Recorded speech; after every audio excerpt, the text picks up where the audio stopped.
Good morning, everyone. Welcome to the 14th Annual UCSF Health Disparities Research Symposium. I'm Dr. Renee Navarro. I serve as the Vice Chancellor for the Office of Diversity and Outreach, and it's my pleasure to welcome you to this year's symposium. This symposium, it showcases a wide range of health disparities research from scholars across UCSF, and it offers an opportunity for us to learn from each other, make connections, and to share common goals. Today, we have an exceptional program planned with a variety of sessions spanning across various topics across various populations that are impacted by disparities in health and in healthcare access disparities. We are also honored that today's keynote address will be delivered by Dr. Kamara Phyllis Jones. She's the 2021-22 UCSF Presidential Chair and the Presidential Visiting Fellow at the Yale School of Medicine. In a moment, Chancellor Hoggard will deliver some introductory remarks for the symposium. But before he begins, we would like to acknowledge the Ramaytush Ohlone people, who are the traditional custodians of this land. We pay our respects to the Ramaytush Ohlone elders, past, present, and future, who call this place the land that UCSF sits upon, their home. We are proud to continue their tradition of coming together and growing as a community. We thank the Ramaytush Ohlone community for their stewardship and support, and we look forward to strengthening our ties as we continue our relationships of mutual respect and understanding. Now, please join me in welcoming our Chancellor, Dr. Sam Hoggard. Thank you, Renee, and good morning, everyone. I'm just delighted to be here today to welcome you all to the 14th Annual UCSF Healthcare Disparities Research Symposium. This symposium is a testament to the breadth and depth of the healthcare disparities research at UCSF and is a very timely event as we continue to wind through the COVID-19 pandemic. The pandemic has shown us the devastating effect of health disparities with a disproportionate burden of morbidity and mortality on racial and ethnic minorities. The pandemic has also shown that ignoring health disparities and their root causes leads to consequences that affect everyone. Racism is a major structural determinant of health disparities. During the pandemic, we have also seen the crucial role that scientific discoveries can play in addressing health for all communities. And we have learned how patient and community engagement and trust building with diverse communities are needed for scientific discoveries to have maximum impact on the health of all.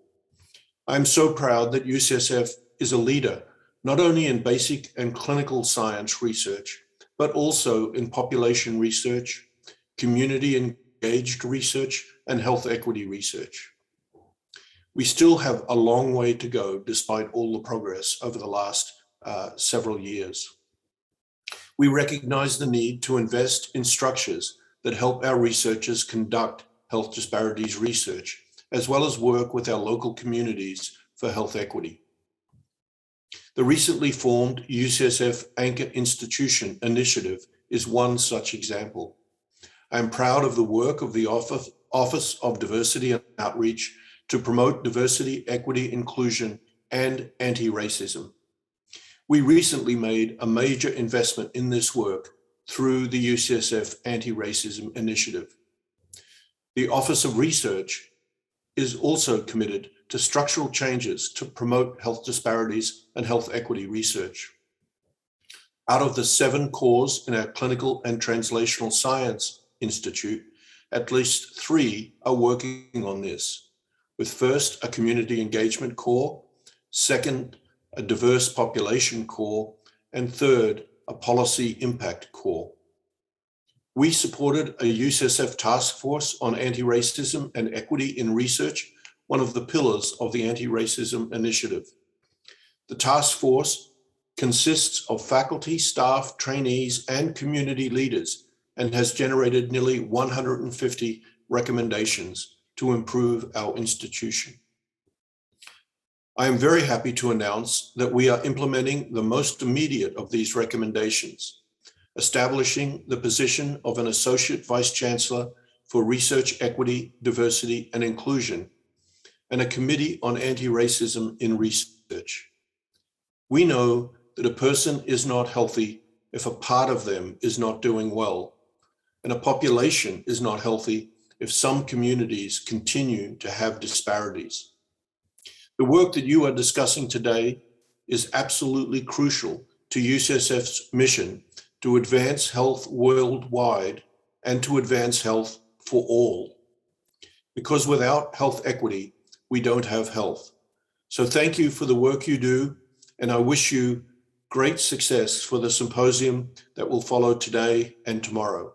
Thank you.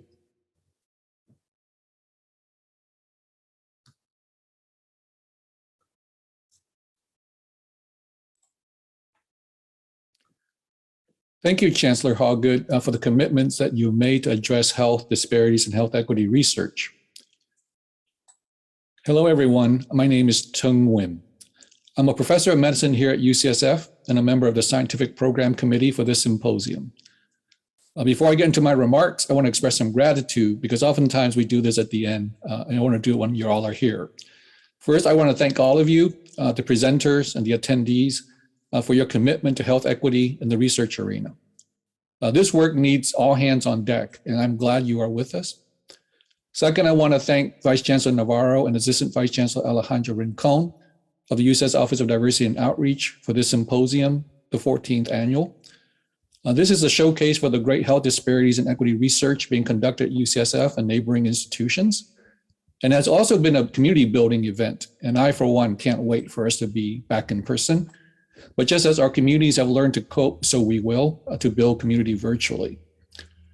Third, I would like to thank the co-sponsors of this symposium, the Multi-Ethnic Health Equity Research Center, or MERC, or MERCY, the Asian American Research Center on Health, or ARCH, the Center for Aging in Diverse Communities, or CADC, the CTSI Integrating Special Populations Core, and the School of Medicine's Technology Enhanced Education and in Medical Education. Fourth, I want to thank our program selection committee and the reviewers for the time and care they put into reading all of the abstracts. You can find their names in the program and may meet some of them throughout the symposium as moderators. And last but not least, I want to thank the staff who organized and put this together. Thank you, Aubrey Trujillo, Barbara Sanchez, Melissa Bautista, Tiffany Chan of ODO, George Dugan, Gabby Negusi-Reta, Dorothy Wang, Chantilly Apollon, and Samuel Chung. And most important person of all, the person who makes all of this go, ODO staff, Angelin Rivera. I'll just give some preliminary statement about health disparities. I don't have to tell you that things are not good in this country, whether we are talking about health outcomes, the social and structural determinants of health, and our health and healthcare processes. The pandemic is the most striking example of this, of course. The numbers are devastating. I will also say that when we look at the data for race ethnicity in the COVID pandemic, looking at the mortality data, for example, 16% or over 90,000 of the dead have an unknown race or ethnicity, which is sad, problematic, and an indication of how much more health disparities research still needs to be done. I don't have to tell you about the disparities in COVID incidence and COVID vaccine receipt. And of course, none of the other health disparities we care about, from maternal fetal health to palliative care, from mental health to cancer to heart disease and many other issues, none of them have gone away or gotten better. And indeed, we know that many have gotten worse.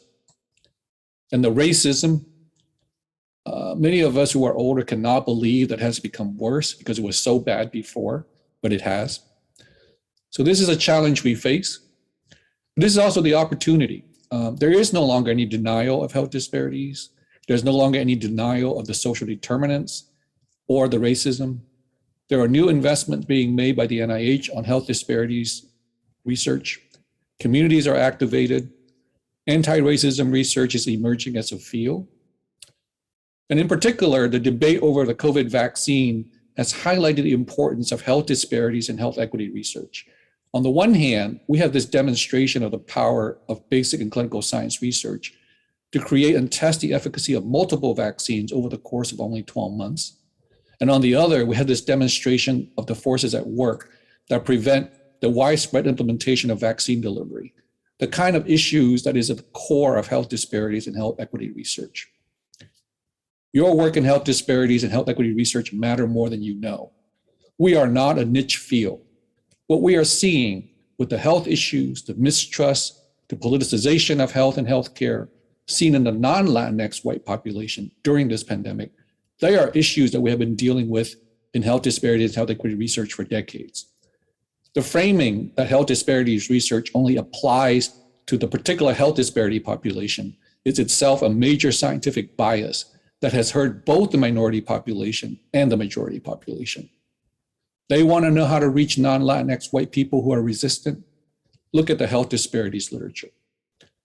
The pandemic has shown that when the institutions in our country ignore or minimize the health disparity or health equity work in favor of overall health outcomes for quote unquote everyone, the overall health outcomes are worse. That's it. There is no health without health equity. As long as there are health disparities, our country and everyone in it is unhealthy. So without further ado, we will start the first plenary session. I encourage you to tweet about this meeting using the hashtag that you're seeing there, HDRS 2021, along with the hashtag health disparities. Please welcome our moderator and a member of our program selection committee, Dr. Victor Fujimoto.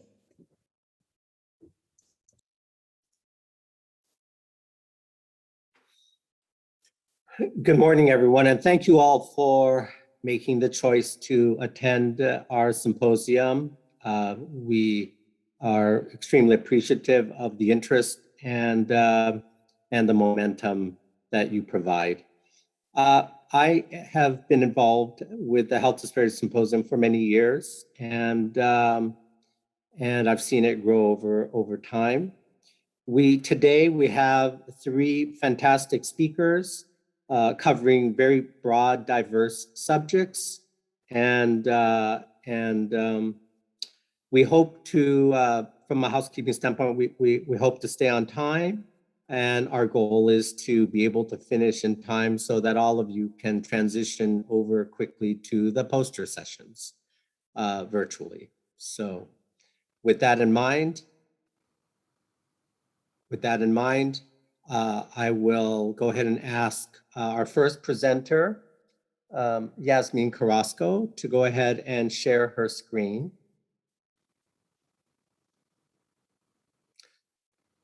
And Yazmine is, she is Associate Director of San Francisco Build in the Department of Epidemiology and Biostatistics in the School of Medicine. And the title of her presentation is Circle, Clinical Research Coordinators and Learners for Equity, a training program to diversify the clinical research workforce and advance health equity. Please welcome Yazmine Carrasco. Thank you very much, Dr. Fujimoto. I appreciate the introduction. It's a pleasure to be here with you today. Just to start, my pronouns are she, her, and hers. And again, it's just a thrill to be here.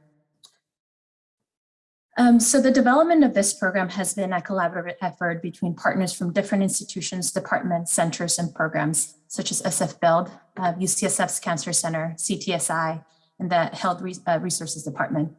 We had individuals from all these departments coming together to develop the Circle program. Our program aims to harness the community cultural wealth of insider research to address health disparities in communities of color. Insider research have been described as members of a research team that come from the communities being recruited to clinical studies. They often benefit from the innate trust of the communities for which they are culturally representative. They harbor personal reasons for deeply engaging with the work, and they benefit from an innate understanding of the social and cultural norms of the communities the research teams desire to work with. In other words, because of their lived experiences, they are endowed with the community cultural wealth to overcome the distrust of research. With this program, we propose to engage the lived experiences of SF State students who come from communities of color that are underrepresented in clinical studies. The Clinical Research Coordinators Learners for Equity, or CIRCLE program, The goal is to diversify the clinical research enterprise, and by doing so, impacting the diversity of research participants and ultimately advancing inclusive research and health equity. The Circle program is a 2-week training program followed by a 20-hour shadowing experience, and I will go into more detail on both of these components later in the presentation. So the application process, the application outreach was wide and inclusive. We advertised to the SF Build network through a weekly newsletter to undergraduates, postgraduates, and master's students in STEM. We also reached out to professors to nominate potential candidates. In addition, we recruited students enrolled in the course entitled Research with Communities at SF State that was developed and implemented by SF Build faculty, SF Build faculty led by Dr. Leticia Marquez Magaña. That focused on community-engaged transdisciplinary research, and it supported service learning centered at debunking misinformation about COVID-19 for communities of color. Application goes beyond traditional markers like GPA or science class performance. Application allows students to showcase their holistic profile. And as part of this application, applicants are asked to respond to essay prompts like, we believe that everyone brings something to the table from their own personal experience that can be used to benefit and strengthen our communities. Please describe a quality or personal trait that you have that you can use to strengthen your community. This will let applicants know that we value their lived experiences and community cultural wealth more than academic metrics, and that our program is about the whole person and how they can impact their community. In addition, applicants provide contact information from up to 3 professional references, allowing for flexibility in the number of references, with the idea that some of our students are just entering the job market and developing their professional network. Applications were reviewed twice by a selection committee composed of Circle of Work team members. And to guide the process, we created a 5-point rubric that ensured that every applicant is evaluated fairly. Lastly, a number of candidates received an interview invitation. And this is the race and ethnic background of a current cohort of scholars. They all belong to a group of underrepresented students in the science as defined by the NIH. And this is our amazing inaugural cohort of scholars. They are graduating seniors, recent grads, and currently enrolled master's students from SF State that belong to historically underrepresented groups in science. Our students have different research interests, but they all have one theme in common, and that is addressing health disparities in their communities. Our cohort plans to pursue careers in nursing, medicine, policy, and research. The 2-week summer is composed of 2 sessions. The morning session, which has a duration of 4 hours and is based on the core competence model, and we use the research cycle as a way to integrate the concepts learned. We have professional development sessions, focusing on the job application process, the resume building, and interview practice sessions, as well as including a number of guest speakers. In the afternoon session, students have hands-on experience where they apply the concepts that they've learned in the morning. Scholars receive financial support for their participation in the 2 weeks. The 2-week training program is focused on understanding the importance of community-engaged research and inclusive research by having different programmatic activities throughout the 2 weeks, such as PACE and advisor panel, discussing the importance of research participants' perspectives and backgrounds in mind when conducting research. We had invited guest speakers discuss the importance of having CRCs with diverse background and the importance of doing research with and for communities of color that are represented in clinical studies. We had reflective journaling as a way to promote a meaningful learning experience and as an opportunity to connect their lived experiences with clinical research. These were some of the activities that the scholars engaged in, and throughout the training, we focused on the assets of the students of underrepresented backgrounds in science. As part of the Circle program, our students do a virtual shadowing experience in the fall for a total of 20 hours. In order to accomplish this, we developed a Qualtrics survey to gather interest from potential CRCs that would like to participate as mentors in the virtual shadowing experience. We received an incredible response, and 70 CRCs signed up to participate in the program as either research mentors or near-peer mentors. We then utilized the survey as a matchmaking tool. Our scholars identified through the survey a number of potential research mentors, and they informally met 2 of them during our meet and greet sessions of the last day of the summer training. Once the mentor-mentee matches were finalized, we had a virtual mentor training for CRCs that provided guidance on how to make the experience meaningful for both the scholars and the mentor CRC. During the training, we covered mentorship and power dynamics, stereotype threat, and community cultural wealth. We shared the program expectation and possible activities that mentor-mentee pairs could engage during the shadowing experience. Additionally, students completed CIDA and HIPAA training so they can be added to the study's IRB as study key personnel, with the idea that they will be exposed to most of the processes that CRCs are involved in. And this is a breakdown of the mentors' job titles from our first cohort. To bridge the gap to employment for CIRCR scholars looking to enter the clinical research workforce as CRCs, we partner with members of the HR at UCSF. The talent acquisition specialist that is part of the CIRCL team is responsible for over 50% of the CRC hires at UCSF. So the expertise that this individual brings is of significant consequence to our scholars when it comes down to preparing successful job application materials. Furthermore, our HR colleagues have played a major role in disseminating the existence of our program to hiring managers and other major stakeholders. In addition, once a year, CIRCL team members bring awareness about the program via presentations and written communication to hiring managers in a number of clinical departments at UCSF. So in this two-pronged approach, we are elevating our scholars and providing awareness of the importance of diversity in clinical teams for the recruitment of diverse populations in clinical studies. At the end of each day during the 2-week training, scholars participated in a survey to evaluate each session they participated in during the day. Overall, the scholars expressed high levels of satisfaction with the 2-week training program. Particularly, scholars found the overall competency didactics, the hands-on experience, and professional development sessions highly satisfactory, as you can see on this slide here. Additionally, scholars engaged in reflective journaling, and here are some of the examples. And I'll read one of those quotes. In addition, the personal stories shared by the invited speakers and panelists inspires to not give up and understand that our unique backgrounds and journeys are what could make us become great CRCs and relate to participants who come from our similar backgrounds. That's just one representative quote.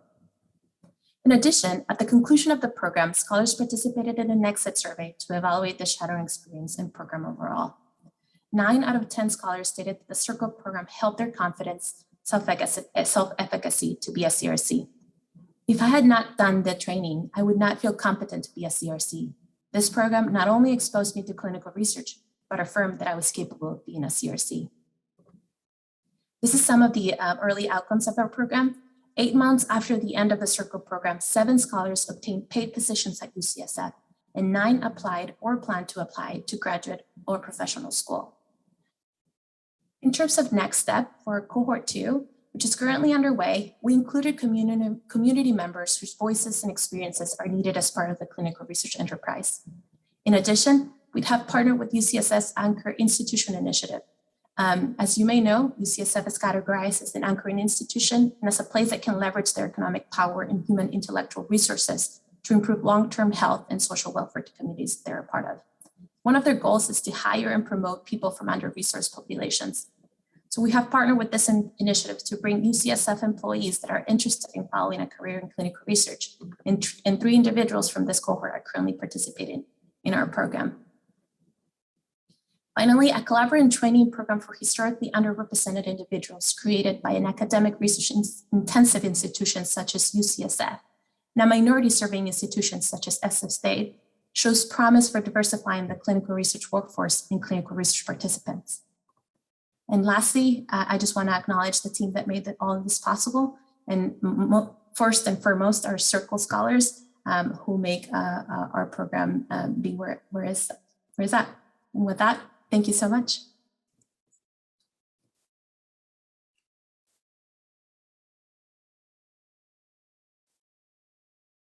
Okay, thank you so much, Dr. Carrasco, for that presentation.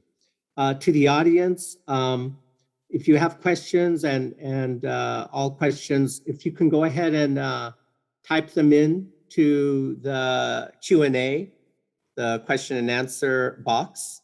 And we have reserved some time at the end to address all the questions. I ask one favor: when you type in a question, please identify the presenter to which you would like to direct that question. And to keep it simple, let's just number presenter 1, 2, and 3. Dr. Carrasco was presenter number 1, and we'll try and address as many of those questions at the end of the 3 presentations. Moving forward, our second presenter is Jay Bindman. They are a medical student and lifelong patient at UCSF. The presentation title is Healthcare Experiences of Patients with Non-Binary Gender Identities. Please welcome Jay. Thanks so much for the introduction. Hi, everybody. Pleasure to be here presenting with all these amazing presenters and hearing about their work. It's very inspiring. My name is Jay. I'm a third-year medical student at UCSF. I identify as disabled, as chronically ill, and I also identify as transgender, specifically as non-binary. People with non-binary gender identities are those whose gender identity is beyond the binary of male and female. Non-binary identities include a diverse set of identities, including the identities of gender queer, gender nonconforming, agender, gender fluid, two-spirit, which is specific to Indigenous Americans, and many others. For context, gender minorities, including both binary trans identities, meaning trans men and trans women, as well as non-binary identities, experience social marginalization and challenges accessing employment, housing, and legal protections due to gender-related stigma and discrimination. Marginalization persists in healthcare spaces as healthcare systems continue to erase and underserve transgender patients, and specifically non-binary patients. In the summer of 2020, researchers at UCSF, which included me and my PI, Jay Sebelius, at the Trans Center of Excellence, conducted research groups to understand commonalities across healthcare experiences of non-binary patients.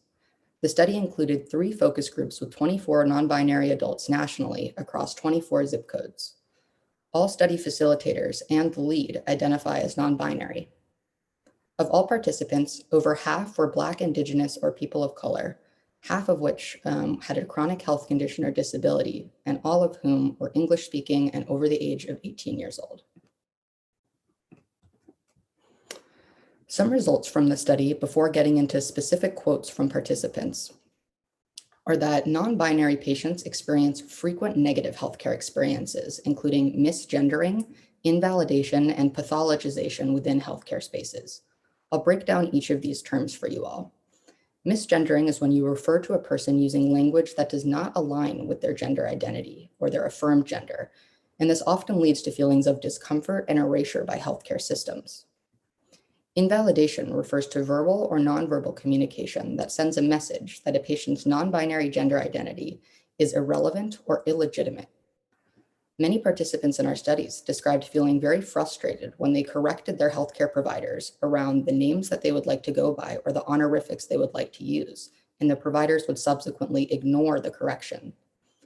Pathologization refers to how trans people are forced to accept psychiatric diagnoses from the DSM, including diagnoses like gender identity disorder or gender dysphoria, in order to access gender-affirming healthcare. These negative experiences in healthcare were found to persist even within clinics that signal alliance with the transgender community.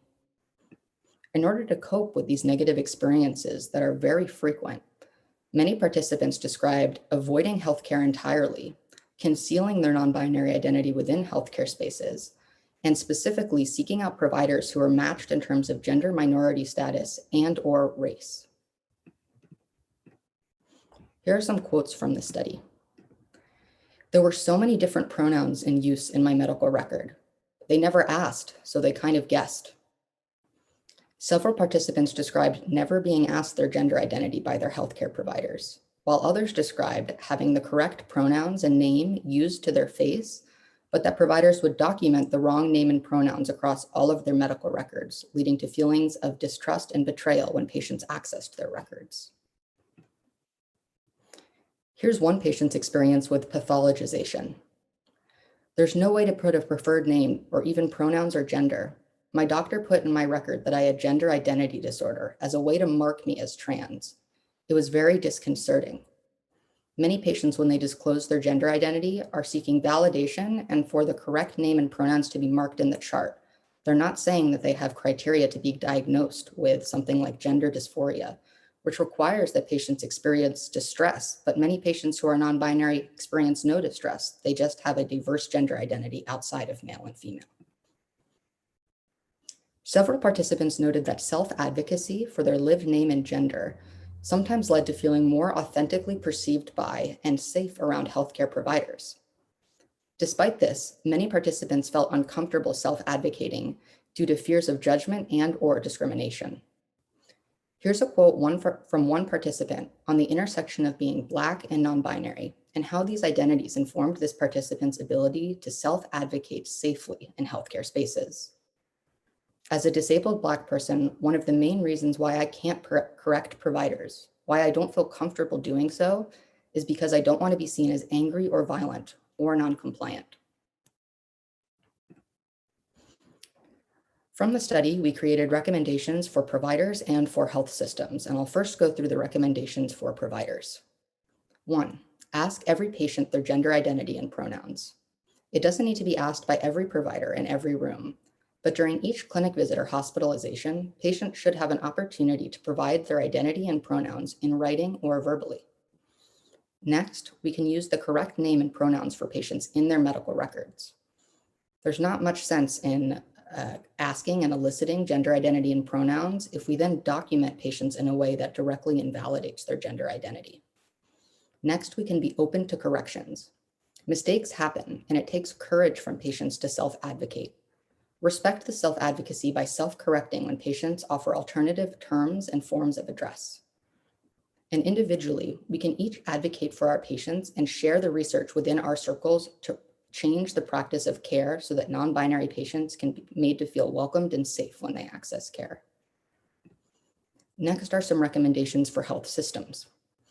First is to include curriculum on non-binary patients in health professions training. When I started here as a medical student 3 years ago, there was 0 degree of teaching on the healthcare needs of non-binary patients across all curriculum. There were no examples of patient cases, no teaching on how to approach non-binary patients, and importantly, no evidence taught on the impact of hormones and surgery on disease risk and prognosis. Things are now changing at UCSF, and I believe that they can change elsewhere. Patients deserve competent providers, and this teaching must be built into medical education. Next, health systems can signal alliance with the transgender community, but I think it's important, and the research shows that it's important to do so mindfully. There shouldn't be signage at the front desk that says, "You are safe here, please tell us your pronouns," and then have staff receive no training on how to not misgender patients. When there's a disconnect between what is signaled and what is actually experienced, this erodes trust in the non-binary community. Following up, health systems can also create new electronic systems that prioritize preferred name and pronouns, while also making room for legal names and pronouns for insurance and billing purposes.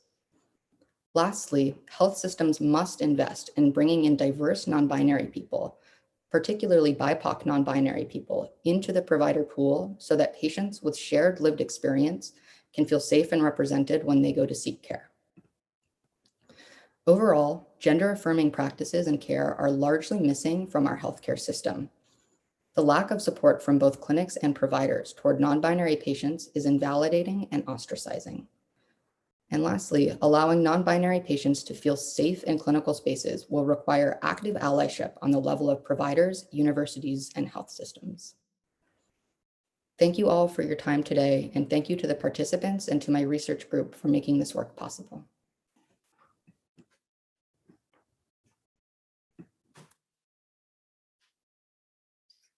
Thank you, Jay, for that wonderful presentation. Again, as a reminder, all questions, please feel free to type them in, address them to presenter 2, Jay Bindman, and we will move on to our third presenter.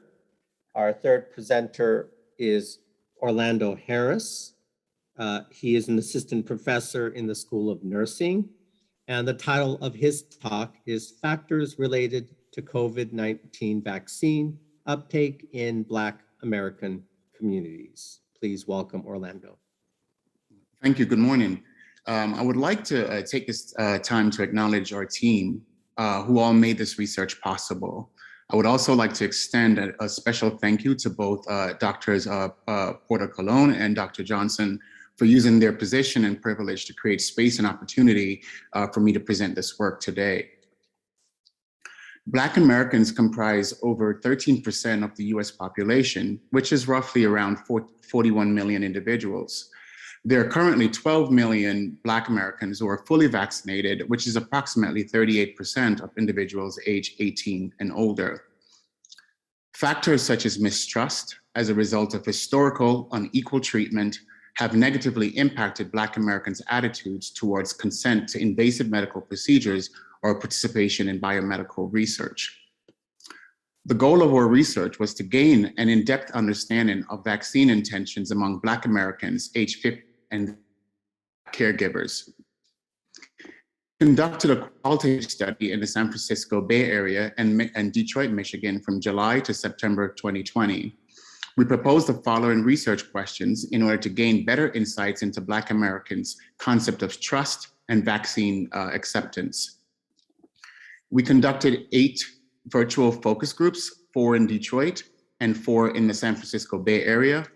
Our sample consisted of 44 individuals, majority of whom identified as female. We analyzed the data using an inductive-deductive content analysis.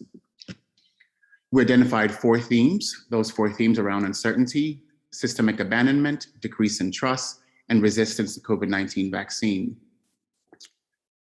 The first was a pervasive uncertainty that emerged from participants' narratives. At a broader level, uncertainty stemmed from limited conflicting national strategies to counter the pandemic. For example, one participant lamented that the Bible says without a vision, the people perish. And so there's really no real vision anywhere that they could identify that was aimed at stopping the spread of COVID-19. Participants also noted that people are just not truthful. And you figure at this point, it's about the money, it's about the fame. And so when the head is wrong, then the body's wrong. Moreover, a sense of uncertainty tinged with fear stemmed from the presence of doctors and nurses, as well as government officials following almost to a fault, like a cult, a president who, according to participants, discounted the impact of racism and the pandemic on communities of color. Our participants suggested that there's just no truth or honesty going on nowadays, as far as people are concerned and decision-making around people's lives and protection. Mixed and conflicting messages from the media further contributed to the uncertainty. As one participant explained, one day it's one thing, the next day it's something else. Stepping outside was perceived as risky because people taking limited precautions and little knowledge about how to support family members. Other examples offered were the inconsistency around wearing masks. To address uncertainty, many participants resorted to their sense of agency through their own initiative. A participant explained, it's about us taking charge, rolling up our sleeves, getting things done. Others explained, or other examples of these initiatives include wearing protective equipment, becoming more technology savvy, and relying on information coming from reliable sources such as Black media, Dr. Fauci, and the governor of Michigan. Others also expressed drawing lessons from Black liberation movement to remind themselves that they weren't powerless, but powerful. Our strength is in our voice. Our strength is in the numbers. Our strength is to take power. I think we've forgotten a few little words that the Constitution is for the people, by the people. And I think we can get the change done if we remember that we're not powerless, but powerful. Unprompted narratives of abandonment emerge as participants shared recent experiences that were either personal or observed in their communities. The abandonment was systemic because they stemmed from behaviors of healthcare and government officials who did not properly address the crisis in Black American communities, despite knowledge that these communities were particularly affected. A participant noted, there was just too few resources available, not only to give us direction, but there were really there for the African American community. After acknowledging that people of color are more affected by COVID-19, one participant asked, where was the follow-through? Specifically, abandonment was experienced from healthcare providers, local social services, and the government. One participant shared that her primary care physician deterred her from coming to his office because she exhibited COVID-19 symptoms. She noted, that made me feel as if I was more important for them to protect themselves than to take care of me. I was upset. I was afraid, like I'm going to pass away and nobody's going to do anything to help me. Another participant shared her distress because her father, who exhibited COVID-19-like symptoms and had great insurance, died prematurely. Not knowing whether he had COVID-19, first she tried to get directions from her physicians, but she could not get through. Then she drove her father to one health system where he was diagnosed with the flu. As his condition deteriorated, 1 week later, she drove him to a second health system in the suburbs where he was asked whether she was from the area. She added, then they tried to discourage me from even coming to their ER. Because of her persistence, he was admitted, but only offered palliative care. She recalled, when I reached out to one of the key organizations that normally provide support and really steer me in the right direction, they were shut down. No communication, no answers to emails, no picking up the phones, nothing.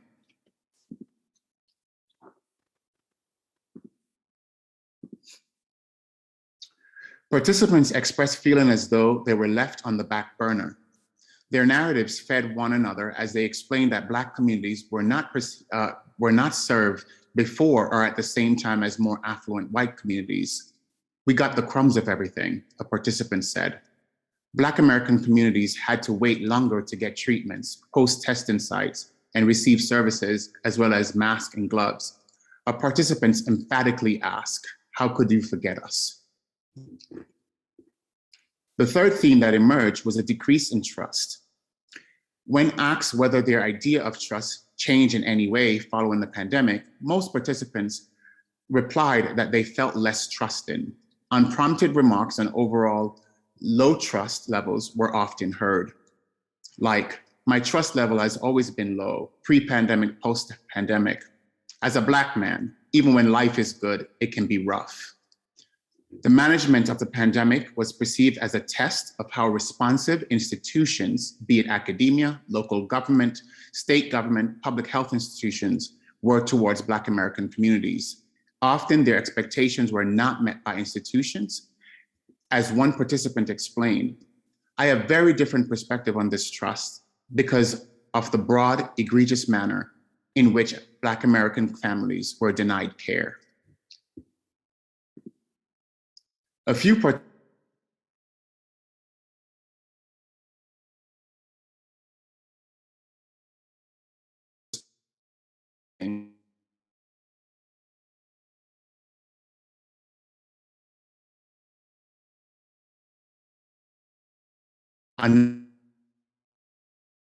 get rid of us. On a positive note, a few participants shared increased trust in some people and institutions. For example, one participant mentioned a lot of restoration work is going to have to be done for me to really know that folks know how to care for the African American community and that the commitment is really there. When asked whether they would consider taking the COVID-19 vaccine once available, most participants declined for reasons mostly related to the prior themes. The three main reasons emerged for vaccine resistance were uncertainty, systemic abandonment, and a decrease in trust. Exacerbating the uncertainty was the limited knowledge of the vaccine, with one participant commenting that I don't know what they're going to put inside of me. The second, systemic abandonment, is related to Black Americans, though they were abandoned by the system. Participants expressed concerns around being experimented on or feeling as though they were being used as guinea pigs. A few participants referred to a wait and see strategy because they were concerned that they would be treated as though the testing community, and we'll just see what happens because we don't really care if they die. Another participant explained, which a quote that I really appreciated. It has to be seasoned and slightly proven before I'll take it or before I'll do it. The limited support provided to Black American communities during the pandemic translated into hesitancy towards taking the vaccine or participating in COVID-19 related research. One participant noted, "Why would I trust you with my DNA if I can't trust you to pick up the phone?" There's a strong need for us to explore the historical and contemporary experiences of medical racism and medical mistrust in Black American communities to better understand reasons for vaccine reluctance. We need to employ culturally tailored health communication strategies that speaks directly to the needs of the community. We also need to have clear public health vaccination messaging that are geared towards communities of color. And finally, we need to understand and acknowledge that vaccine reluctance must be viewed through the lens of members of the Black community, and any strategies that are created to counter vaccine reluctance must put us front and center. And I will end by saying with six words that I've often heard used in Black American spaces: nothing about us without us. I would like to thank our Community Advisory Board, our focus group participants, and our funders.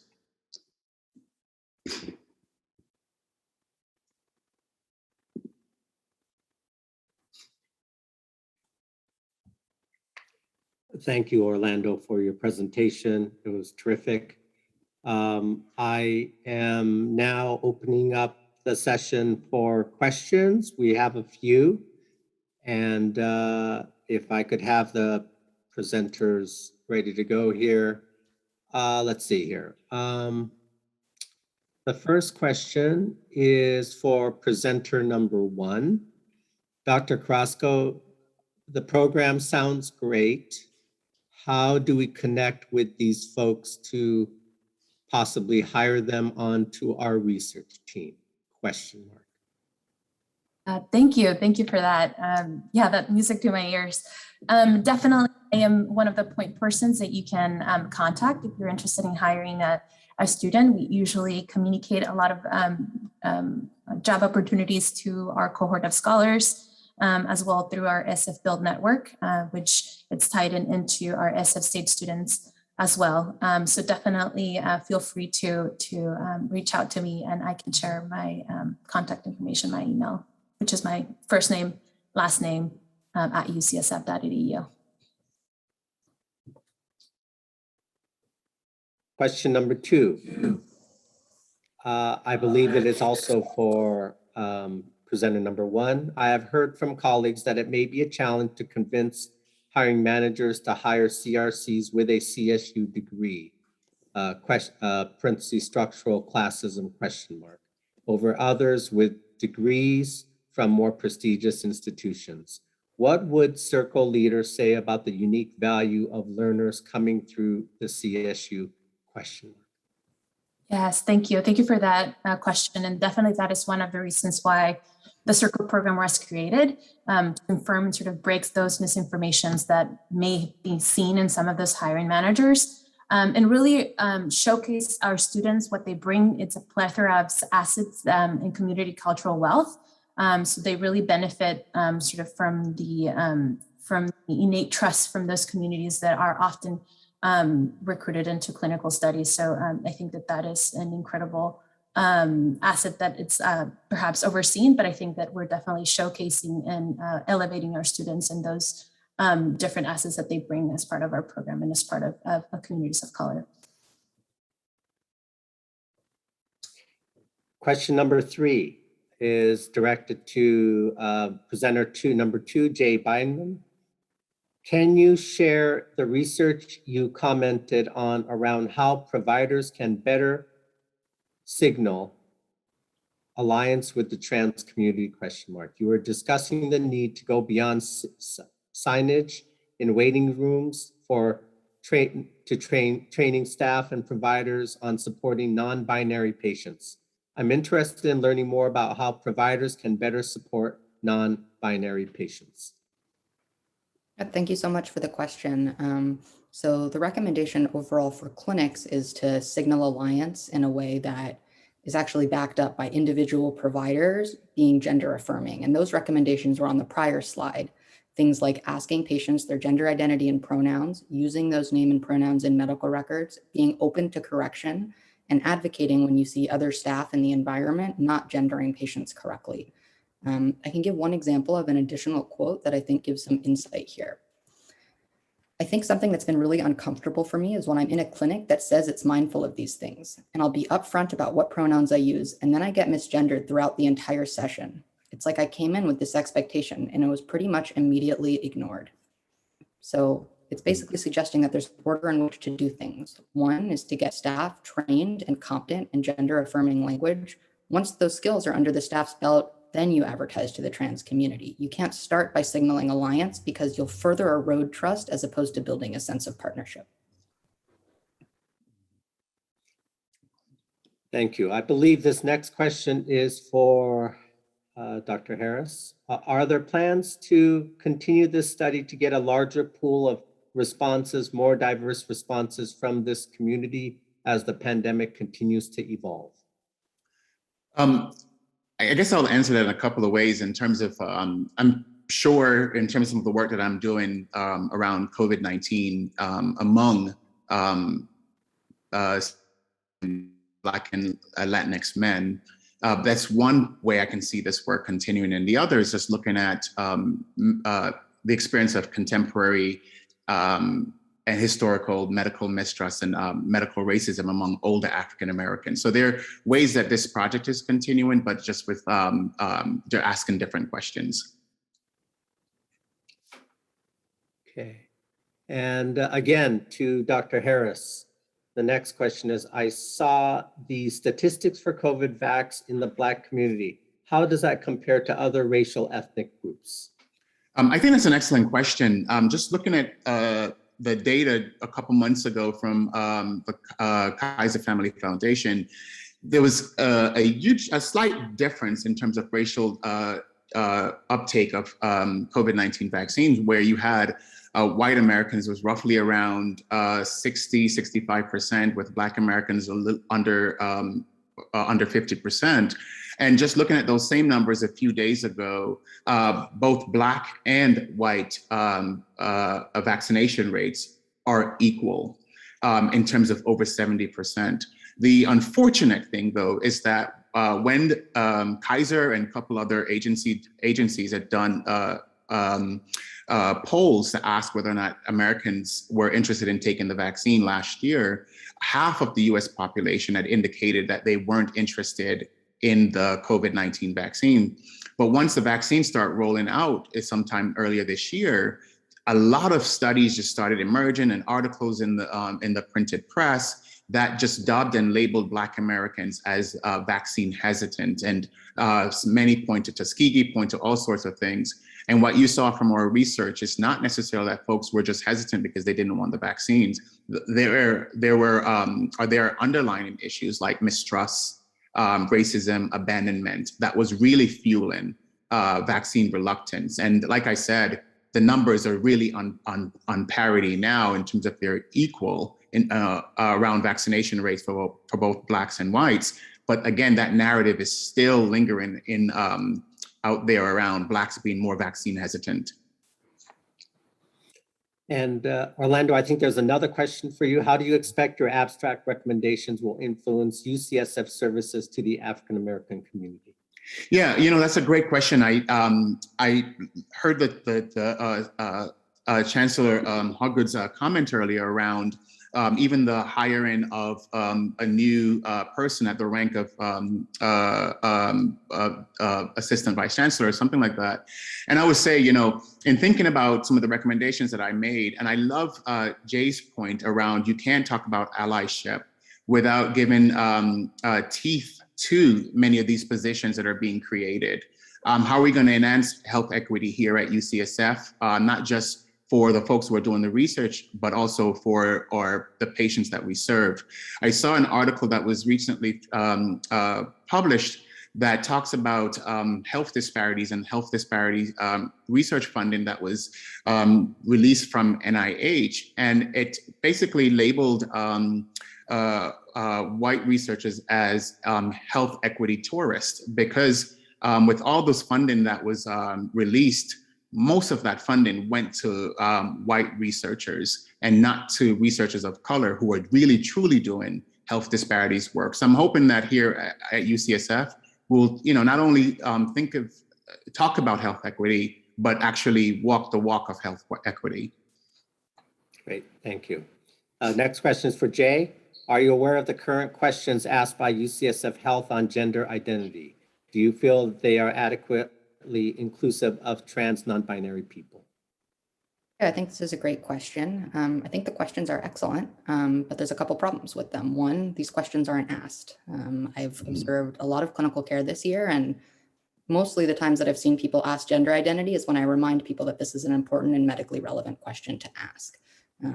So that would be answer one. Answer two is that while we capture this data isn't actually used when we talk about patients or talk to patients. For example, my one-liner, the one sentence that represents the health issues that I'm presenting to care with, reads that I'm female. It doesn't include that I'm non-binary. And so patients walk in the room and they say, "Hi, Ms. Bindman, are you ready for care? Oh, she's ready to go back into the room now." They use gendered language because they aren't cued to understand my gender identity, even though it's already written in the chart. So I'm currently working on another research project to kind of figure out how to maximally affirm gender in the patient one-liner, because I think while sex assignment at birth is an important piece of data, gender identity is also important. And it's important that we figure out ways to talk about patients that are both medically accurate and affirming of their lived identity. Next question for Orlando. What could UCSF in particular do better in working with and providing healthcare for our Black African-American San Franciscans? Yeah, I think that's also another great question too. I think one of the main things that we can do, and I appreciate the work that's already been done or have already started around hiring BIPOC faculty, BIPOC clinicians. And I'll just echo Jay's point again. When I was in clinical practice, I've often had young men of color who look at me and say, "Hey, I want to be like you. I want to be able to, I've not seen or I've never seen a Black man in a white coat." And I hope that one way that we can do that is to hire more people of color, not only in the clinical space, but also in the classroom. Okay, we have a few more questions. We are running out of time. I will continue on, but for those who need to or want to go ahead and transition over to poster sessions, please do so. And for any questions that we can't get to verbally, hopefully they can be addressed by the presenters as typed answers.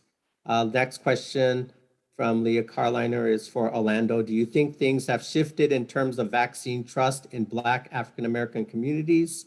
If yes, what has made the difference? There is an article in the New York Times today saying that disparities in vaccine utilization has closed somewhat. Yeah, that is true. That disparity is closing. Like I mentioned before, from just looking at the Kaiser Family Foundation dashboard, we are on parity with white Americans in terms of vaccine uptake. However, I have to still stress that when I talk to people about, especially Black Americans, about vaccine reluctance, and notice I'm not using hesitancy, they often say it's not about Tuskegee, it's not about all this historical stuff that had happened in the past, many of whom weren't alive when it happened. It's about how you treat me today. And I think, Jay made the point again around when folks come into clinic, it's about how they're treated, how, not using the appropriate pronouns. And I think for many folks that I've spoken to about vaccine reluctance, it's about the medical racism. It's about how they're treated by providers, the disrespect, the condescending remarks, et cetera. It's not only about Tuskegee or other forms of experimentation back from the past.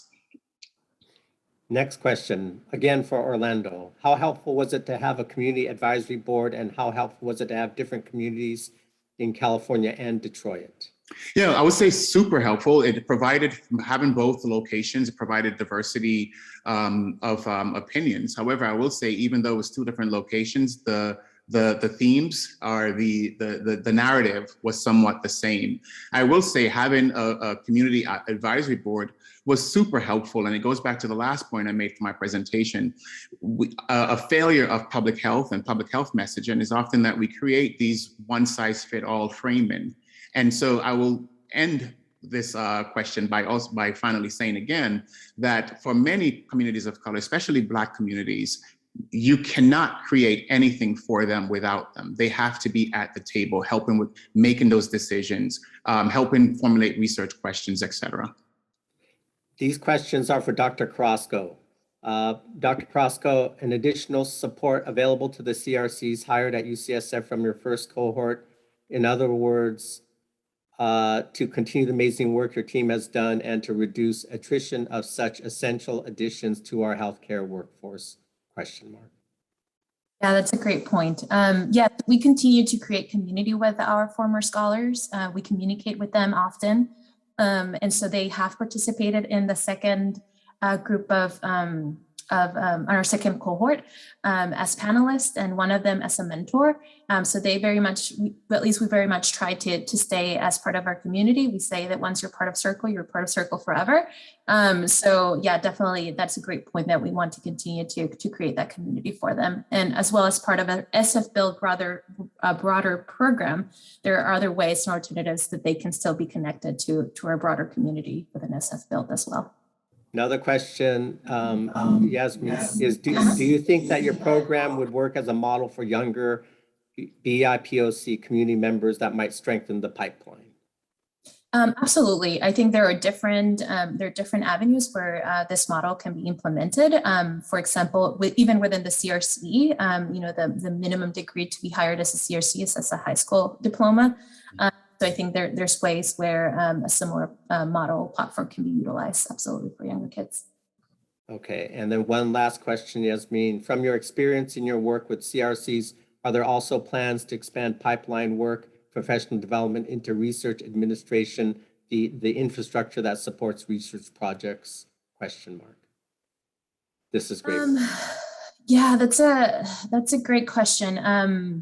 I mean, at the moment, there's not specific plans, but I think that there are ways that we can think about creatively to continue to offer different programs and different types of careers. And this is also another opportunity to expose our students that it's not only one path, that it's not only having a PhD or an MD, but actually there are different paths and avenues where students of color can be part of and they're needed. So I think that there's definitely room for improvement and definitely something that we can start thinking about as well. And one last question before we end this session. Dr. Harris, I loved your work. I am curious about how the findings of your study can be or is being used to inform practice and policy, particularly when addressing systemic abandonment and trust, especially given deeply entrenched medical racism, both historical and currently. I think, that's actually a really good question. I wouldn't know where to begin with that. I will just say, just thinking off the top of my head, it seems as though we have already started that work here at UCSF. I know that with the creation of this new role, I'm hoping that it will expand this work even further to have a better understanding of historical and contemporary experiences with medical racism. Again, it's not about how things were in the past. It's not always about that. It's more so now about what's going on currently. And I think as we think about the racial uprising last year and what that meant for our country and what that meant for our school, I think it brought us to a place where we need to start to think about communities, the communities that we serve, more, I would say more intently. And I think the issue that I often run across, and you saw it from one of the narratives that I read out, where it feels like we're always on the back burner, we're never front and center, including with the vaccine rollout, for example. Communities of color weren't thought of at the front end And it's at the back end when it created huge disparities in terms of vaccine uptake. And I will say, as we think more about other biomedical prevention modalities that could potentially, or treatment modalities that could potentially be a game changer in terms of HIV treatment and prevention. I'm thinking of injectable PrEP or injectable ART, and understanding that here in this country, HIV has disproportionately affected Black gay men. We should be thinking about vaccine or injectable ART reluctance now, not when we have already rolled it out and we see a huge disparity in terms of the folks who are lining up to get the injection. So I'm answering the question by saying we need to be intentional about how we think of communities, and we need to put them first and front and center, and not as an afterthought. Okay, thanks to all the participants, especially the three presenters today. And I thought it was a terrific session. And we are going to transition. I think there's a bit of a break. We are starting in a few minutes to transition to the poster sessions. Tung, do you want to comment? Oh yeah, no, first I want to thank you, Dr. Fujimoto, and all the presenters. It's great. Judging by all the Q&As, we still have lots of things to talk about. Thank you so much. I did want to say that we're going to start at 10:10, and the Zoom links are in, hopefully you can see them in your chat box or Q&A boxes. There's different sessions, so depending on what you want to go. Okay, so, and try to come back here around 11 to 11:05 so we can get started on the keynote. So thank you. Welcome back, everyone. I hope you enjoy the poster sessions. You can view all of our posters online. We'll put that link in the chat shortly. Now it's a pleasure for me to introduce Dr. Monica McLemore, who is also a member of our program committee, to do the introduction of our keynote speaker. Dr. McLemore. Thank you so much, Tung, and for your leadership, not only in this symposium, but also, as my co-chair and co-conspirator in crime for the Anti-Racism Task Force for UCSF. I'm very grateful for you. Good morning, everyone. Such amazing content, and our speakers have just been so incredible. And it is now my honor and privilege to be able to introduce our keynote speaker, who I am a huge fangirl of, and am so grateful I get this honor. Dr. Kamara Phyllis Jones, who is a physician who also has a master's in public health and a PhD, is a family physician epidemiologist and is the past president of the American Public Health Association, whose work focuses on naming and measuring and addressing the impacts of racism on health and well-being of our nation and in the world. Dr. Jones is currently a presidential visiting fellow at the Yale School of Medicine in the Department of Internal Medicine and the Office of Health Equity Research. And she currently is serving for 2021 and 2022 UCSF presidential chair at the University of California, San Francisco with us.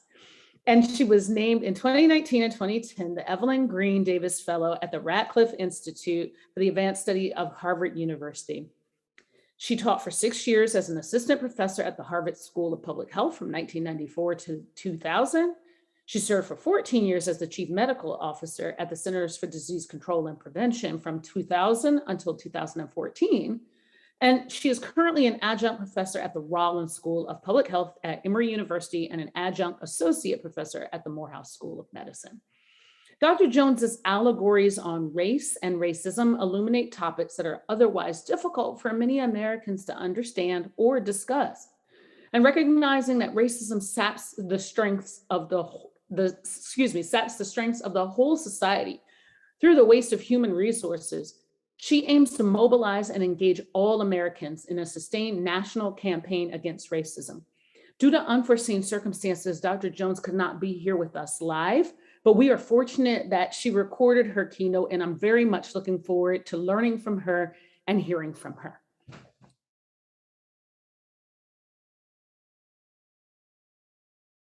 Thank you so much. I am delighted to be here with you at this 14th Annual Health Disparities Research Symposium. I must admit that I'm actually pre-recording this earlier because as you hear this, my husband is having major surgery, so all prayers up. I'm sure that it's going to go well. But that means that I also will not be available for question and answer afterward, but we'll have plenty of opportunity during the remainder of my time as the presidential chair here at UCSF. So I have entitled my remarks, Anti-Racism Research Agenda, from documentation to intervention, from naming racism to moving to action. And I'll tell you a little bit about the trajectory of my work.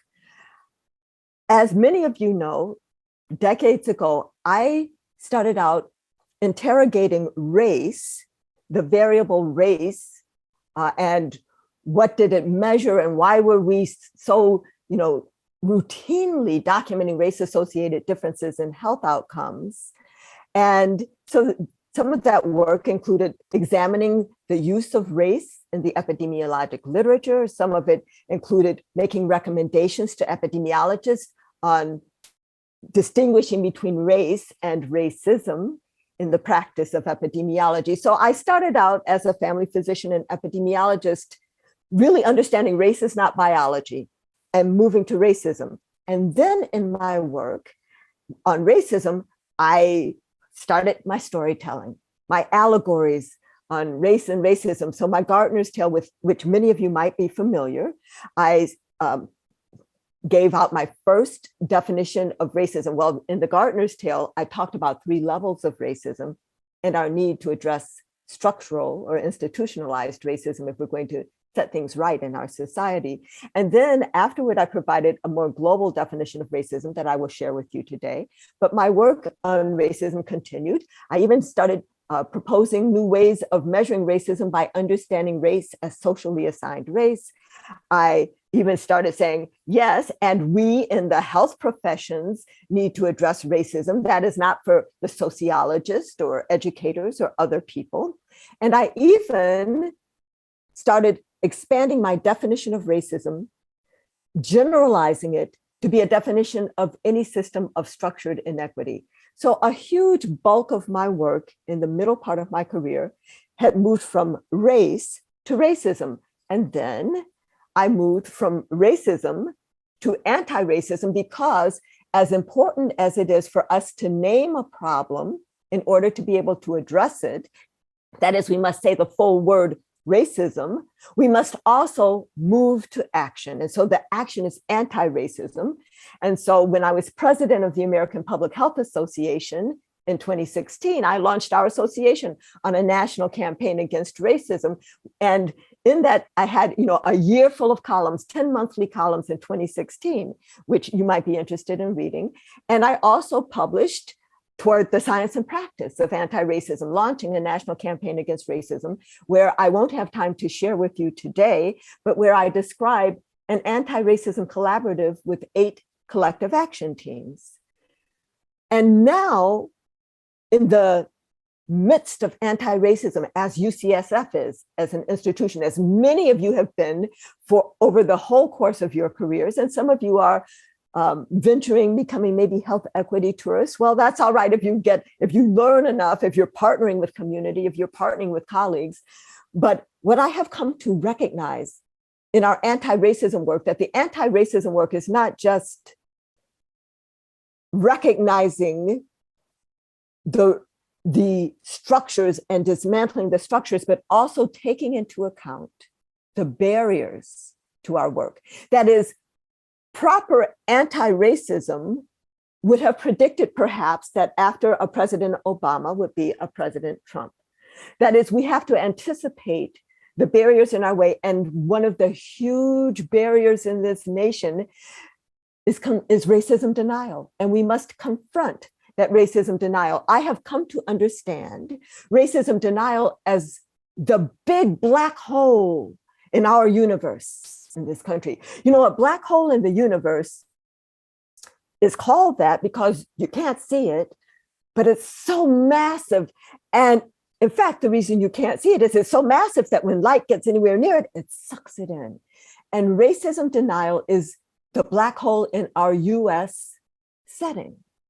And so in that I have started now by identifying roots of racism denial in our Western culture.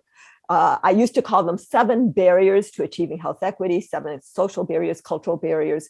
And I actually won't have time to share those with you today, but I really encourage you to look at this blog where I talk about where of these 7, there are 4 of them that are absolutely the roots of racism denial. And I actually think that what we need to do as part of our anti-racism work is to interrupt the intergenerational transmission of racism denial. So that is my preamble. But I wanted you to understand that because the same progression, the same trajectory in my work, many of you have experienced, it's also a trajectory of our fields. And it is very important, I think, for all of us to go through those stages, but to recognize that it's not enough to document race-associated differences. It's not enough to document racial health disparities, and even to document the impacts of racism on the health and well-being of the nation. What we must do is intervene. We must move to action. We need, instead of treating racism in our anti-racism research, something like the US public health study of untreated syphilis in the Negro male, commonly known as the Tuskegee study, but treating it like that, where we're just documenting the heck out of the natural history of the impacts of racism on health. Instead of doing that, we need to bring in some penicillin. We need to intervene. We know what can help in many levels. And actually, at the most basic level, it's going to be intervening with infusion of resources. What we need to do is to go beyond documentation, from documentation to intervention, in all of the ways that we know how to intervene. So now, this is where I might have normally started a talk. So here we are, but that's my preamble. And I think if you understand that, all of the work is good, but if we just stay in one thing about documenting without thinking about intervention and without bringing together all the resources for intervention, then we're doing a Tuskegee study on racism. So as I mentioned, in 2016, 5 years ago, when I was president of the American Public Health Association, I launched our association. And as many community partners, local public health associations, conversations with the American Medical Association, National Medical Association, as many of us as would join in on a national campaign against racism with 3 tasks.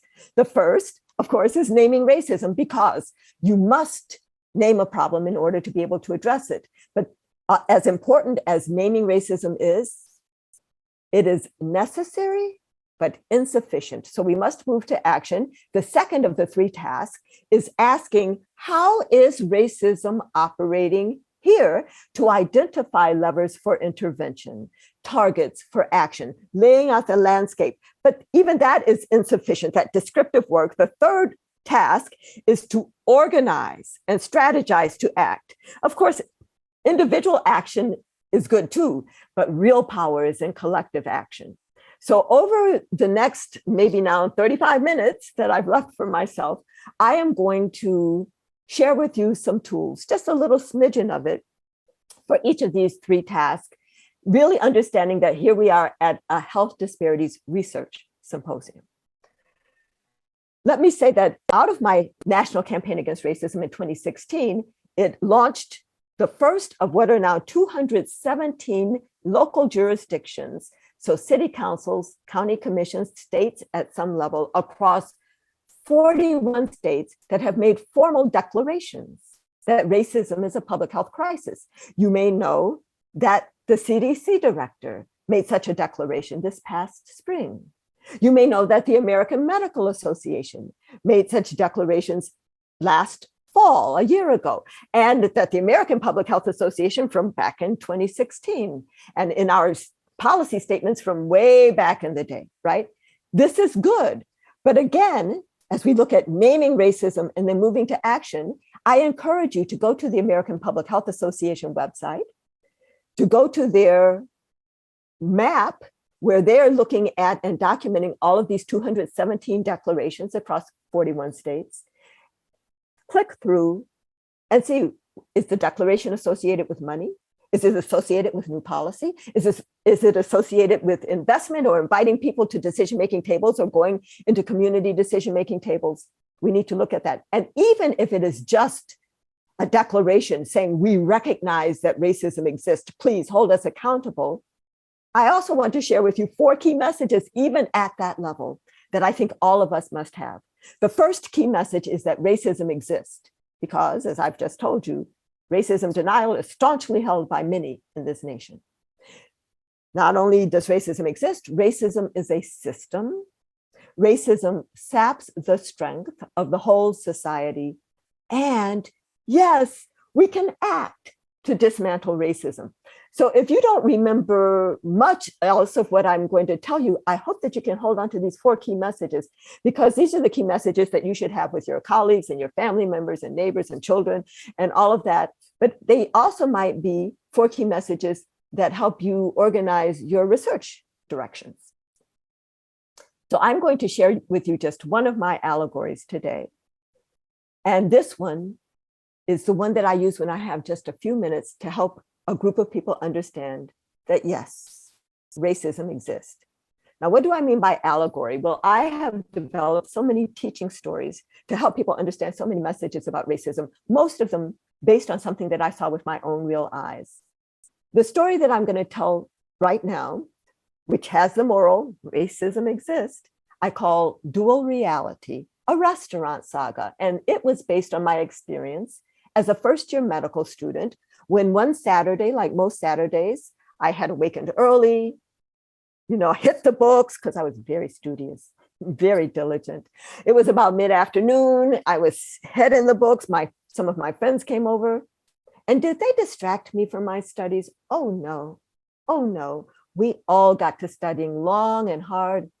And by now it's getting late and we're getting hungry. And I have no food in the apartment, which was so typical that my friends understood. And they were like, okay, never mind, Kamara, we understand, but we're hungry. Let's go into town and find something to eat. So we do. So we walk into town and we find a restaurant and we walk in and we sit down and the menus are presented and we order our food and the food is served and here we are eating. So maybe not the story you thought I was going to tell about racism and a restaurant, but hold on. As I sat there with my friends eating, I looked across the room and I noticed a sign that was a startling revelation to me about racism. So now maybe I've intrigued you and you're wondering, well, Dr. Jones, what did the sign say? Oh, well, what did the sign say? The sign said open. So now maybe I've lost many of you. So let me recap. How is this about racism? Let me recap. Here I am sitting with my friends at this table eating. I look up and I see a sign that says open, and thinking no more about it, I would assume other hungry people could walk in, sit down, order their food and eat. But because I knew something about the two-sided nature of those signs, I recognized indeed that the restaurant was closed due to the hour, but firmly closed, and that other hungry people, just a few feet away from me, but on the other side of the sign, would not be able to come in, sit down, order their food and eat. And that's when I recognized that racism structures open, closed signs in our society. That racism structures, if you will, a dual reality. And for those who are sitting inside the restaurant at the table of opportunity eating, and they look up and they see a sign that says open, they don't even recognize that there's a two-sided sign going on, because it is difficult for any of us to recognize a system of inequity that privileges us. So, for example, it's difficult for men to recognize male privilege and sexism. It's difficult for white Americans to recognize white privilege and racism. In fact, it's difficult for all Americans to recognize our American privilege in the global context, except that we're living it really large right now with how much of the global supply of COVID-19 vaccine we have sort of sequestered in this nation. Those on the outside are very well aware that there's a two-sided sign going on because it proclaims closed to them, but they can look through the window and see people inside eating. So, back inside the restaurant, to those who ask, is there really a two-sided sign? Does racism really exist? I say, I know it's hard for you to know, when you only see open. In fact, it's part of your privilege not to have to know. But once you do know, you can choose to act. So it's not a scary thing to name racism. It's actually an empowering thing to name racism. It doesn't even compel you to act, but it does equip you to act so that if you care about those on the other side of the sign, which is an if, but if you do, why you could even talk to the restaurant owner who is, after all, inside with you. And you could say, restaurant owner, there are hungry people outside. Why don't you open the door, let them come in? You'll make more money. And oh, the conversations we could have. Or maybe what you'll do is pass some food through the window. Or maybe you'll try to tear down the sign or break through the door. But at least what you won't be doing is sitting back saying, wonder why those people don't just come on in and sit down and eat. Because you'll understand something about the two-sided nature of that sign. So when I have just 5, 6, 7 minutes to share with a group of people, an image that will help them understand that, yes, racism exists. This is the story that I tell. Racism is structuring a two-sided or multi-sided sign. It is creating a dual or multifaceted reality. And actually, I have started a 3-hour conversation on 2 different occasions with the following question. How could people who were born inside the restaurant know something about the two-sided nature of that sign? And each time it was a 3-hour conversation because there are many ways to know. So I hope you remember this story and maybe start that conversation with your colleagues or your students or your faculty members or your friends, neighbors, family members. I do want you to remember this story. But before I finish with it, let me just say one more thing. I am actually pleased that there are many people who were born inside the restaurant, who have a sense that there's something, going on about the sign. There are people who maybe 18 months ago might have been sitting inside eating and saying, well, what do those people outside say? Black lives matter? Don't they know all lives matter? Who are now affirming, yes, Black lives matter. There are more people who were born inside the restaurant who are saying the word racism, putting together the phrases structural racism, systemic racism. This is important. This is UCSF. It's the rest of the nation, right? Well, not all the nation, because there are many people who don't want to, there's a whole anti-critical race theory movement. Okay, that's another whole conversation. But there are more people who are understanding that. But here is my warning. If we just say a thing, if we just put a statement on our website or on our individual Facebook pages or tweet something out, if we just name racism, 6 months from now, we may forget why we said that thing, because racism denial is so staunchly held and so seductive that 6 months from now, we may fall back into what I describe as the somnolence, the sleepiness of racism denial. So we have to go beyond naming racism to action. We need to tear down the sign. And of course, racism is not just a sign, it's a door, it's a lock. We need to dismantle the lock, take the door off the hinges, because once we start acting, we will not forget why we are acting.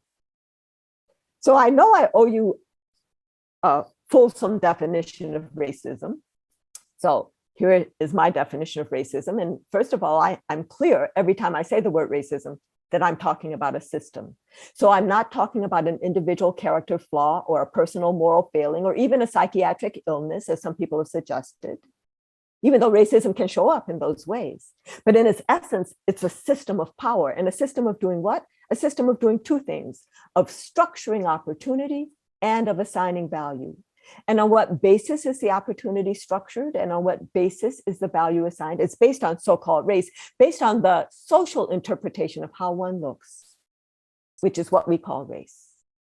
So again, remembering some of my trajectory and maybe reading some of my papers, you can get some more insight on that. I'm not going to have time to go deep. But what are the impacts of this system of structuring opportunity and assigning value based on socially assigned race? Well, when we do recognize that racism exists in this nation, then we usually get to the aha that racism is unfairly disadvantaging some individuals and communities. But it shouldn't take any of us long to recognize that every unfair disadvantage has its reciprocal unfair advantage, so that racism is also unfairly advantaging other individuals and communities. And that's the whole issue of unearned white privilege that we hardly ever talk about in this country, because it makes some people, especially some people who are living as white, uncomfortable. And, you know, I've been doing this work for decades, as you have seen. And in this work, you know, especially if I was in a room and I saw people start to fidget when I would get to this part of my definition, I actually used to almost apologize. I'd say, well, if you feel uncomfortable, shake it off, stay with me, I'll tell you more stories. I don't apologize anymore. What I say now is, if acknowledging that racism unfairly advantages some individuals and communities, to acknowledge unearned white privilege, if that makes you feel uncomfortable, I encourage you actually to lean into that discomfort.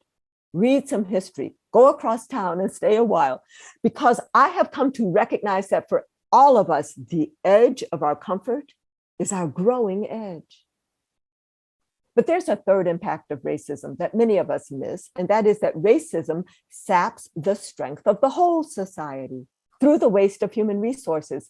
And I tell you, I could stay on that point for another 10 minutes. I will not.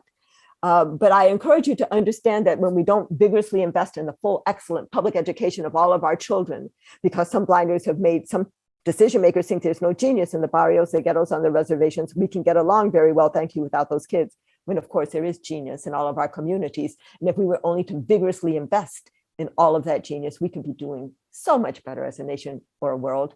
Or when we are complacent with the wholesale warehousing disproportionately of so many Black men and brown men and women in our prison system, as if that didn't separate us from human potential. We could have a whole long conversation about how racism saps the strength of the whole society through the waste of human resources. I actually think that that impact of racism needs more attention these days. We need to have more media stories about that. We need researchers, more data collection demonstrating that fact. We need more conversations around our board tables and around our dinner tables, so that we have more people filled with a sense of urgency to dismantle this system and put in its place a system in which all people can know and develop to their full potentials. Before I leave this slide, I do want to say that when I was at the CDC for 14 and a half years, the last little bit of my time at the CDC, which is why I left the CDC, I escaped, I was in a new part, and in that area, they felt that CDC should not be addressing racism at all. But if it was, it certainly shouldn't be in that division. And when I presented this slide, I was instructed that I needed to take that second point about how racism unfairly advantages other individuals and communities off of my slide. And when I resisted, then the compromise was, well, if I took the words unfairly off of the first 2 points, then maybe I could keep them. Well, that interaction taught me a lot. It taught me a lot about our whole nation, because actually I think that if you ask many people, they would say, yes, there are 2 states of being, but they would describe them as disadvantaged and normal. And the reason that many people would describe these as disadvantaged and normal is that we are ahistorical in this nation, and people's so-called normal, they don't recognize, is built up on a whole mountain of unfair advantage.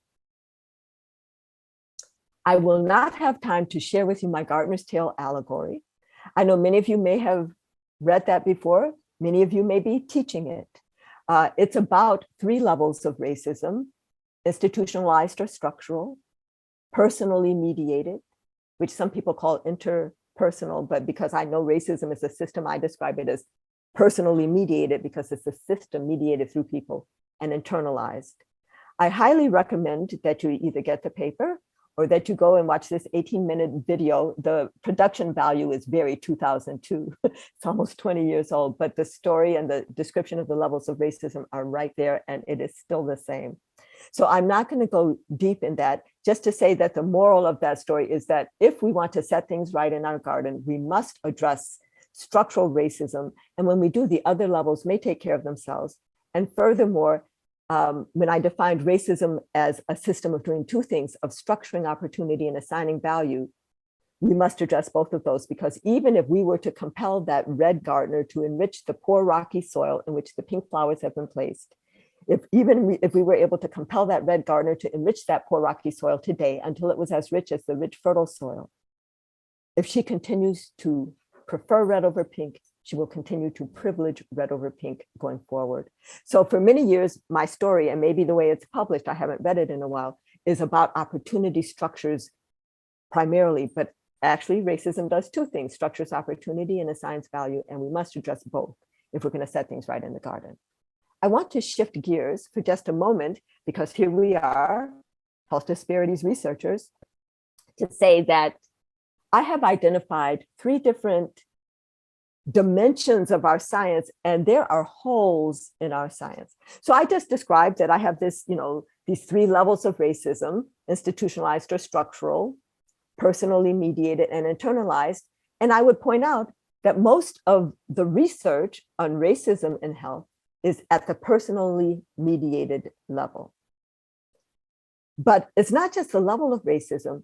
It's also true that we could have different kinds of measures. So we could, measure institutionalized racism at the individual level by measuring individual income or education. Personally mediated, where you treat it worse than. Internalized, the doll study, for example. But we could also measure aggregate measures of each of those levels of racism. So an aggregate measure of institutionalized or structural racism might be differences in the distribution of income or education by race. Aggregate measures of personally mediated racism might be reviews over 6 months of an individual clinical practice or of a hospital system to see, is there something differential going on here by race. Aggregate measures of internalized racism might be actually looking at hierarchies, even within stigmatized racial groups, where, is there a light skin stratification in terms of power or prestige or elitism. So not only do we have the 3 levels of racism, we have 2 types of measures, but then there's a 3rd dimension. Let me just say, so not only is most of the work that we do personally mediated, it's personally mediated at the individual level. We have not developed sufficient aggregate measures of any of those levels of racism. But the 3rd dimension for holes in our science is the nature of the impact. And you will remember that I just defined racism and talked about it having 3 impacts. It unfairly disadvantages some individuals and communities. It unfairly advantages other individuals and communities, and it saps the strength of the whole society through the waste of human resources. And I would say we have completely, at least in this day and age, neglected, well, one of my papers, our paper that we have in Ethnicity and Disease in 2008, does take a look at unfair advantage by socially assigned race. And there are other people who have done that over the time. But for the most part, we're stuck in the unfair disadvantage plane without paying sufficient attention to the unfair advantage and without hardly ever measuring how racism is sapping the strength of the whole society. So as I say, there are many, many holes in our science. And so I encourage you to think about expanding your research agendas. All of that was about naming racism. I have just a few minutes left where I'm going to talk about the 2nd and then the 3rd of the 3 tasks of a national campaign against racism. The 2nd is to ask this question: how is racism operating here?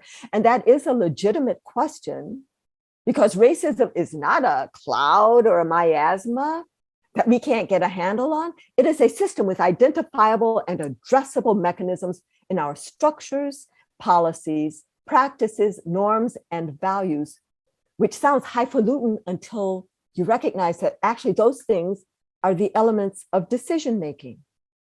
Structures are the who, what, when, and where of decision-making, especially who's at the table and who's not, and what's on the agenda and what's not. And actually, whenever you find yourself at a decision-making table or set one, I encourage you henceforth, as your first order of business, to take a look around and ask yourself and others who is not here at this decision-making table, who has an interest in this proceeding. And then your job is not just to represent their interest, although you might have to do that short term. Your job is actually to create space, to find them a way to the table. And if structures are the who, what, when, and where of decision-making, policies are the written how of decision-making, and we need to examine the policies that are on the books, but also think about what policies are not there that, if put in place, could have a social justice impact. And then if policies are the written how of decision-making, practices and norms are the unwritten how of decision-making. Practices are how we do things today. Norms are how we have always done things or how we are expected to do things, both unwritten and therefore a little harder to get a handle on.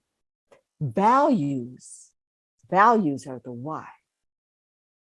And so I actually encourage us to take this question: how is racism operating here with us everywhere? How is racism operating here in my child's daycare, in my workplace, in my classroom, at UCSF? How is it operating here in San Francisco? How is racism operating here with regard to police killings of unarmed Black and brown men and women? How is racism operating here with the underrepresentation of people of color in research? How is racism operating here with the disproportionate impact of COVID-19 on communities of color? And I thought I would just give you one example of how you could take this question and use it to identify some candidate levers for intervention, targets for action. So how is racism operating here in a generic academic health system? Well, with regard to structures, which are the who, what, when, and where of decision-making, it includes limited diversity of perspectives and lived experiences on boards of directors and in top leadership. Now, I know we're doing pretty well at UCSF, but for how long has that been? And is it at all levels of power? I mean, is that true also for the chairs of departments and the like? I don't know. With regard to policies, insurance status or insurance provider as gatekeepers, even for access to the healthcare system, or using crisis standards of care to triage people if we come to where we have to throw all bets are off in terms of the usual physician or provider patient relationship. And now we have one ventilator and 3 people who need it, and who are we going to give it to, or who are we going to take off the ventilator to give it to somebody else? All of that.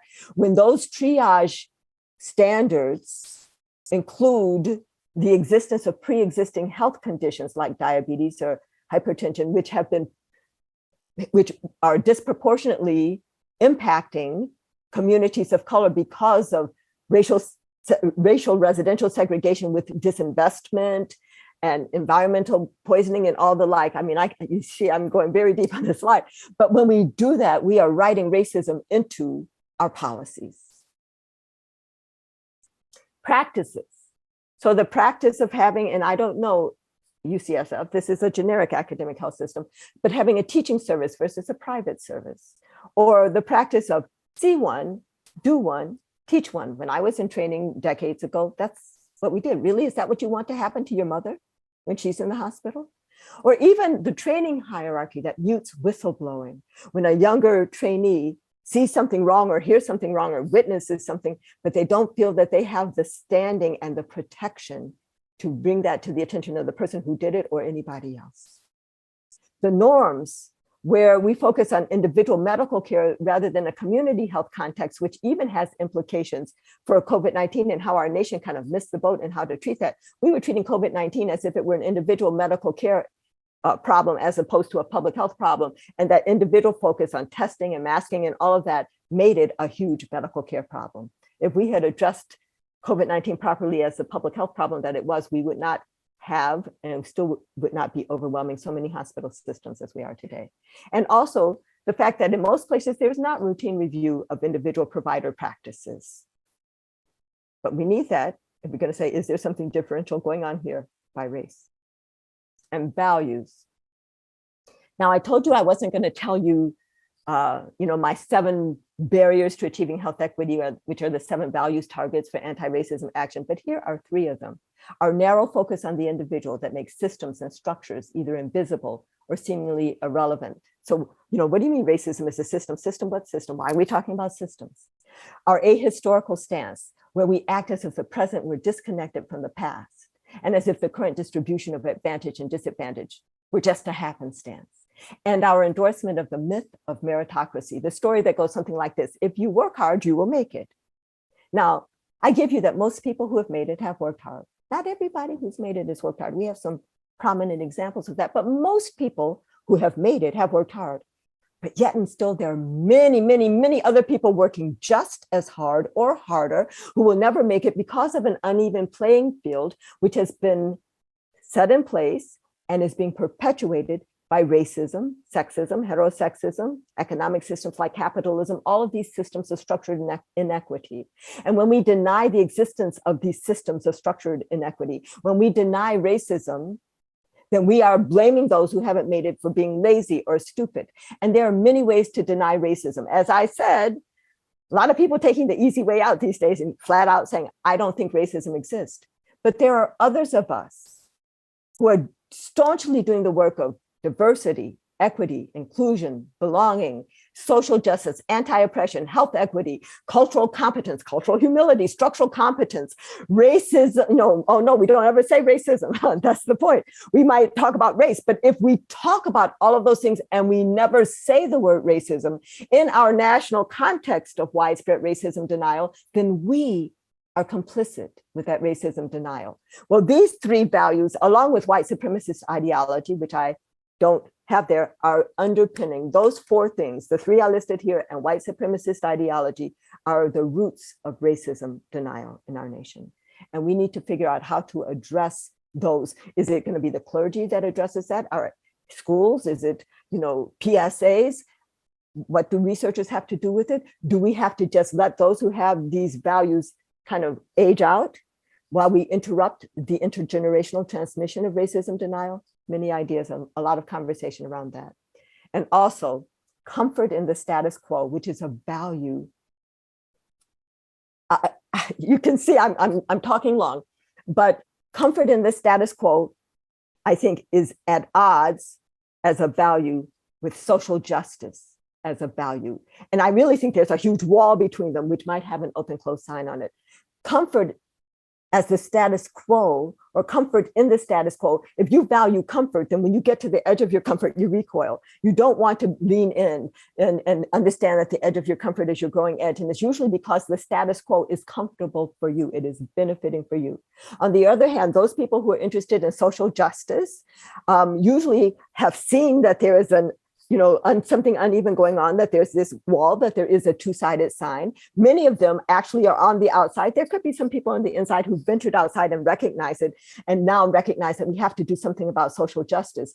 But actually the tension between those two things as values is something else that I am starting to think about and will do some work in. But what can we do today? In closing, going back to my image from the dual reality restaurant saga, what can we do today? Well, we need to actively look for evidence of two-sided signs. We need to actively look and ask ourselves, is there something differential going on here by race, by gender, by immigration status, by language, by nationality, by zip code, by religion, by urban, rural, by any socially defining chasm between groups of people? And as we look for these evidence of two-sided signs, we need to look not only at outcomes, but also at opportunity structures. We cannot be comfortable looking up and saying, oh, it looks open to me. So that's the first. But we have to go beyond that. We need to burst through our bubbles of experience to experience our common humanity. So each of us lives in a bubble of experience. If we have kids, or our parents, or our neighbors, our work, our social community, our religious community, whatever. And some of our bubbles are quite large, and maybe they have thin soap bubble boundaries. And some of our bubbles are smaller, and they might have thicker plexiglass boundaries. And some of our bubbles are tinted, and some of our bubbles are polarized. But whatever kind of bubble we're living in, most of us do not know that just across town, there are people who are just as kind, funny, generous, hardworking, smart as we are, who are living in very different circumstances. We need to create, as individuals and as an institution, bubble bursting opportunities so that we can experience our common humanity on the other side of town. Because when we experience that common humanity, we can start building common cause. We need to be interested in the stories of others, believe the stories of others, and then join in the stories of others. And I am heartened that we as a nation have been doing that over the past 18 months without requiring cell phone video documentation or body cam footage when people talk about their experiences. We need to develop a sensitivity to the absence of. So who's not at the table? What's not on the agenda? What policies are not in place? And that's a very important sensitivity. It doesn't come easy. Most times people are just scanning the room for what's there and they actually miss what's not there. Finally, we need to reveal inaction in the face of need, because inaction, lack of action in the face of need, is how structural or institutionalized racism very often shows up these days. But let me say, all the power is not just sitting right there among those who are on the inside of the restaurant. Those of us on the outside need to know our power. We need to recognize that action is power, and especially that collective action is power, because collective action propels us, it informs us, it inspires us, it protects us. So I encourage all of you all in your research and beyond. Yes, we need the documentation, but we need to move to action, and collective action is power. Thank you very much. Thank you so much, Dr. Jones, an amazing presentation. She regrets that she cannot be here today, but wanted to communicate that she's wishing to engage with others following her presentation today. So the UCSF Office of Diversity and Outreach will be compiling all questions and comments for Dr. Jones. So please send any comments or questions you have for Dr. Jones to hdrsodo@ucsf.edu, which is showed on the screen here. Following, if there's any interest in meeting with Dr. Jones in groups or individuals, you may also email Presidential Chair 2021@ucsf.edu for further details. And so just a few reflections on this morning. First, I want to thank everyone for making the choice to attend the Health Disparities Research Symposium. I know there are a lot of other things going on, but I hope today was valuable to you and that you felt that you were supported and there was a dialogue learning about a lot of different things that we're doing to achieve health equity. And I think Dr. Jones's presentation was truly amazing, a masterclass on what racism is, calling it out. And the plenary presenters today presented a diverse array of topics. They're all important in how we transform healthcare to be more equitable and more centered around what's important to people, and thinking about ways that we together need to dismantle structural racism and barriers that prevent people from achieving health. So I hope you'll join us again tomorrow. Please use the same Zoom link that you were provided today, and the schedule can be found here at the link below. And I leave with you some final thoughts. I hope you leave today having hope that there's a large community at UCSF and beyond that are dedicated to the work to eradicate health disparities and to promote health equity. There were over 250 presenters, 250 attendees today, and I hope you'll join us again tomorrow. Thank you.